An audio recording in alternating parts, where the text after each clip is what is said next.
Good morning. I know that wasn't noble silence, but I've been really into mantra, chanting, kirtan, vocalization, vibration. So hopefully, you're maybe a little open to trying that out.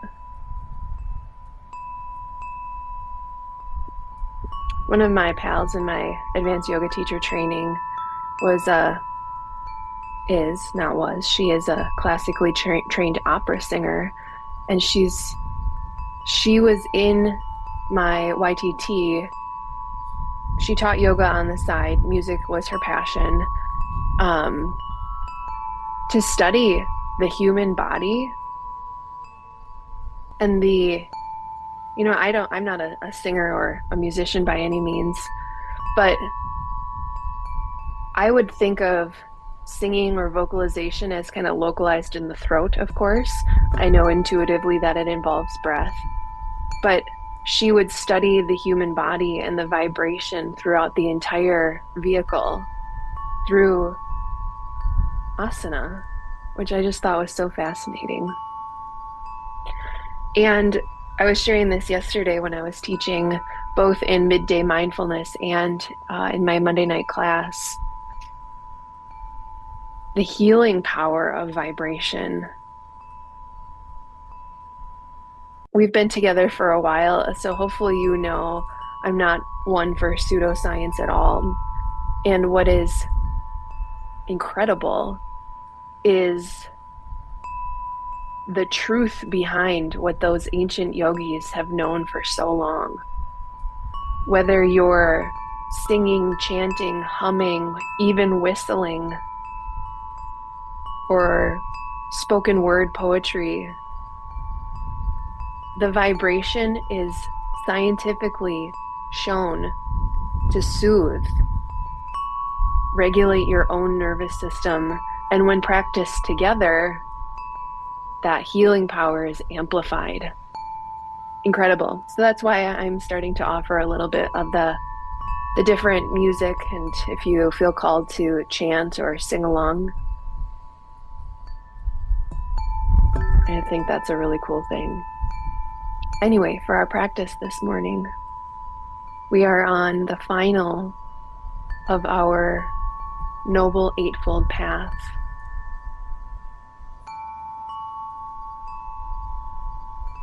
8 classes we've been studying on our Tuesday morning mindfulness journey.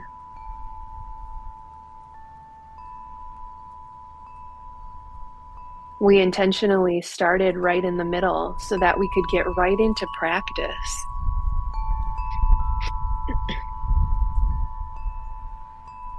And as we wrap things up today, we are at the foundation. Why do we do all of these practices? Whether it's the Eightfold Path, general mindfulness, insight practice, some other kind of practice you have on your own, asana, pranayam. It is because of the human condition, which means to be human is to suffer,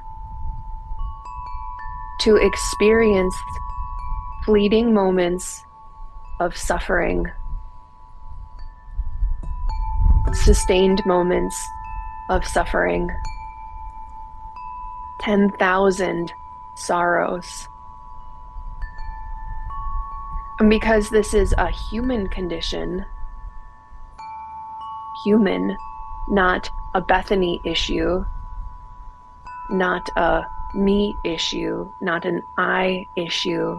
This is a human condition.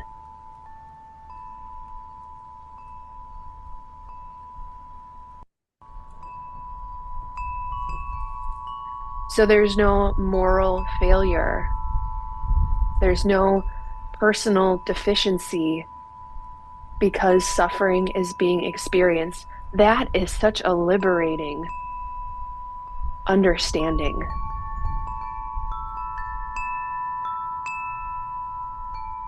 Let's actually just stop there for a second. Full stop.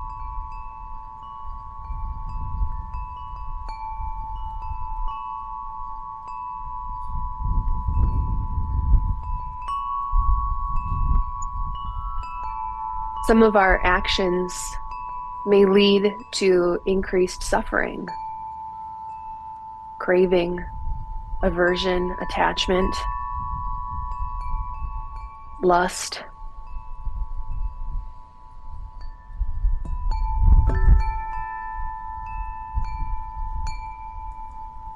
We started to develop skillful means for navigating the root of our suffering.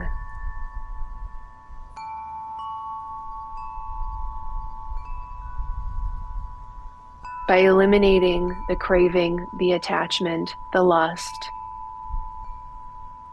we can reduce suffering not only for ourselves in our own individual experience, but we can shine as a light for others. And when I close my asana practice, gratitude is something I like to keep coming back to, and honoring all of the teachers who've come before us, who've shown us one of the paths to liberate ourselves from suffering. And as you're on your journey, just like the Buddha sought the alleviation of suffering for himself once he left his cushy palace. And it was at the encouragement of his friends that he shared all of his wisdom, everything that he learned. So it isn't selfish in the slightest to pursue the alleviation of suffering for yourself. Remember, share that learning path, insight for everybody who might be open, who might need a hand, who's coming up right behind you. You, as the teacher in your own experience, and maybe amplifying that, those who are around you.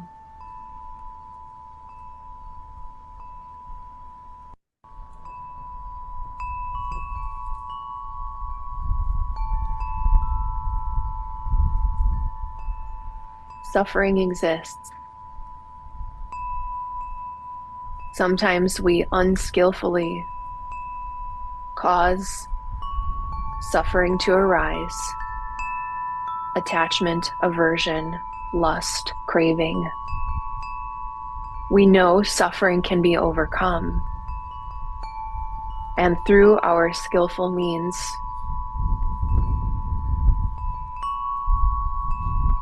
we develop more wholesome states of mind, heart, body, relation. That's it.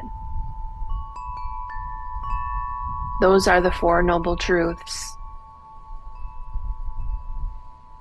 The foundation. So for our practice today, how does this show up in this very moment?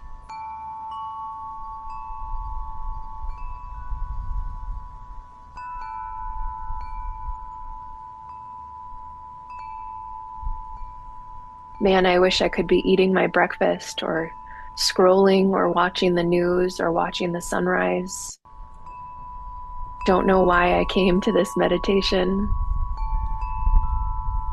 Craving or lusting as if something were different. I know I can overcome this because thousands, millions have done so before me. I can be present and hold the discomfort.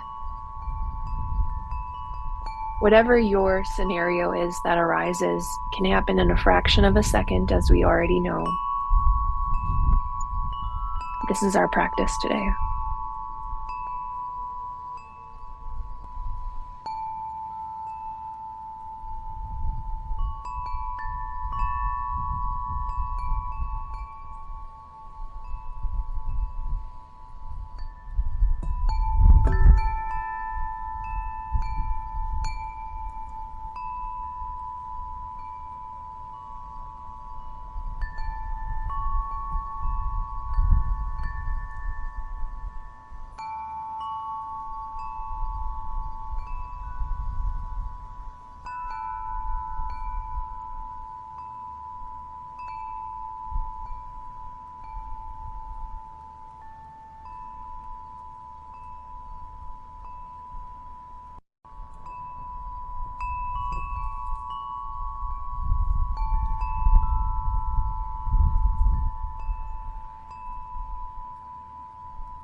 The push and the pull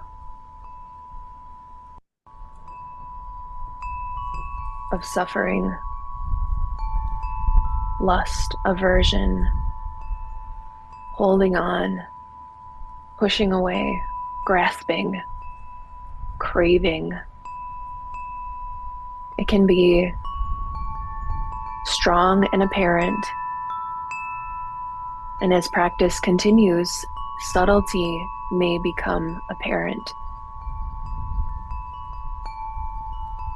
The microcurrents that underpin the larger, more obvious manifestations of suffering. I sometimes forget about suffering in the body.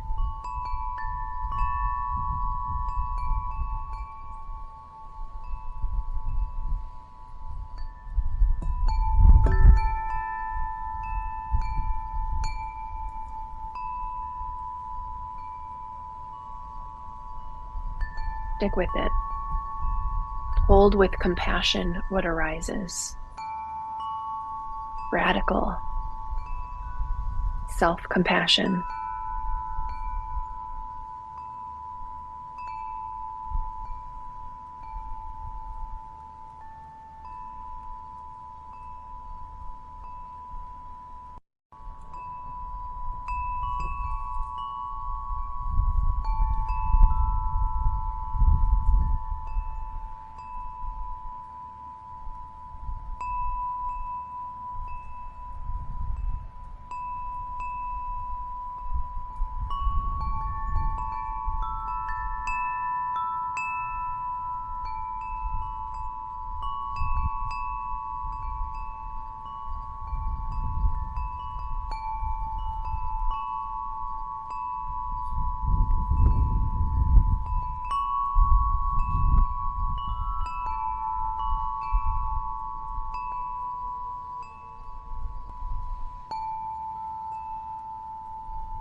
Leadership is sometimes a natural byproduct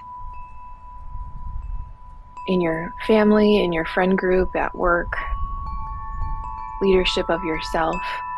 When you are aligned to something you feel passionate about or something that feels natural to you, leadership often is, again, that natural byproduct. I wonder if, for these last few minutes of our practice, if you think about alleviating the suffering for all sentient beings, alleviating the suffering for humankind, alleviating the suffering for a tree, excuse me, in your neighborhood, a stray dog, cat, a distant or close family member, friend, colleague. The gesture could be grand. The gesture could be as simple as a smile, picking up a piece of garbage.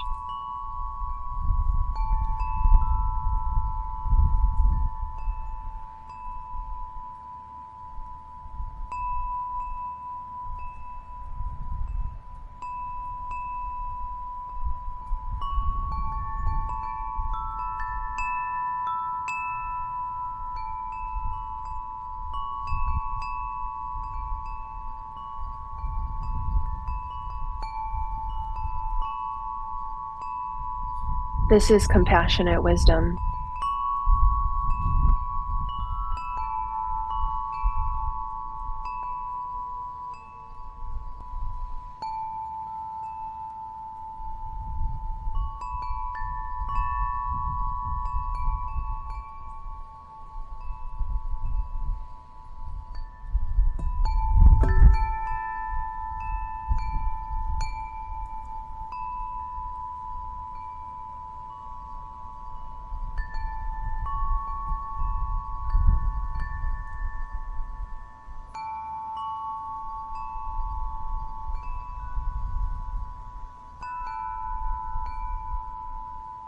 This is not egoic compassion, if there was such a thing. I don't know. I just made that up. But I'm thinking about my personal pet peeve, my least favorite social habit is litter, especially when people throw it out their window when they're driving. And it can be easy to slip into, man, they're such slobs. How could they be so stupid? How can they not know the impact that their garbage is having on birds, especially other animals, microplastics in the earth? If you're going to litter, just throw it in your car and deal with your own suffering. That's what I mean by picking up a piece of garbage from a place of ego, like you're the worst, versus picking up that piece of garbage from a place of compassion, heart to heart. How much suffering are folks maybe not even aware of?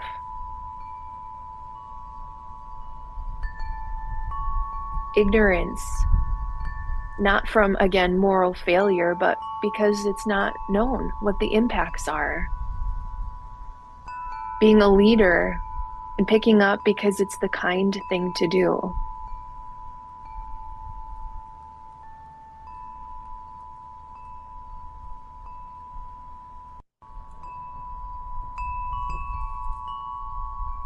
Helping out that colleague who may be taking their frustrations out from home,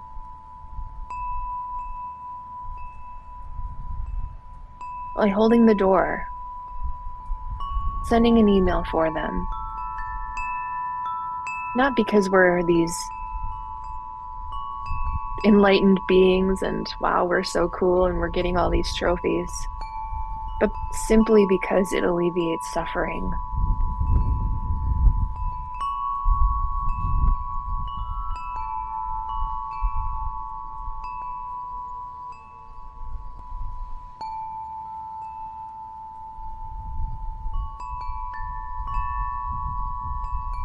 My call to share this community of practice sprung out from intense suffering that I was feeling on a silent meditation retreat last year. My teacher showed the most compassion towards me.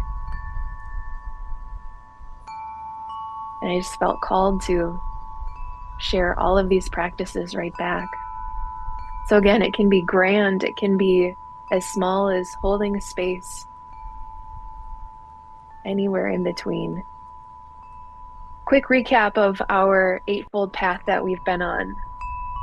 It's nice sometimes to jump right into action. That's what a lot of us are called to do. That is why we started with right speech, how we talk to ourselves and others, right action in our bodies, in our minds, in our speech with others, right living, the choices that we make, how we consume, where we choose to spend our money. Right effort are those bigger aspirations where we are orienting our goals in life. Right mindfulness and right concentration, two sides of the same coin.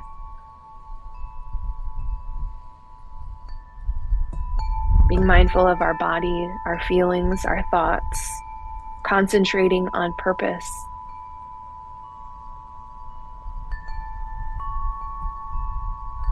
The Brahma Viharas, those right intentions for loving kindness, compassion,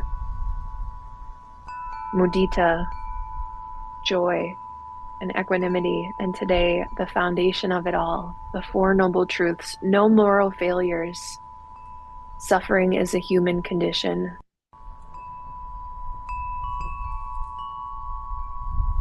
And we'll close our practice. Hands may come to heart. May the merits of this practice be of benefit to ourselves and to all sentient beings. We include ourselves in the circle of compassion.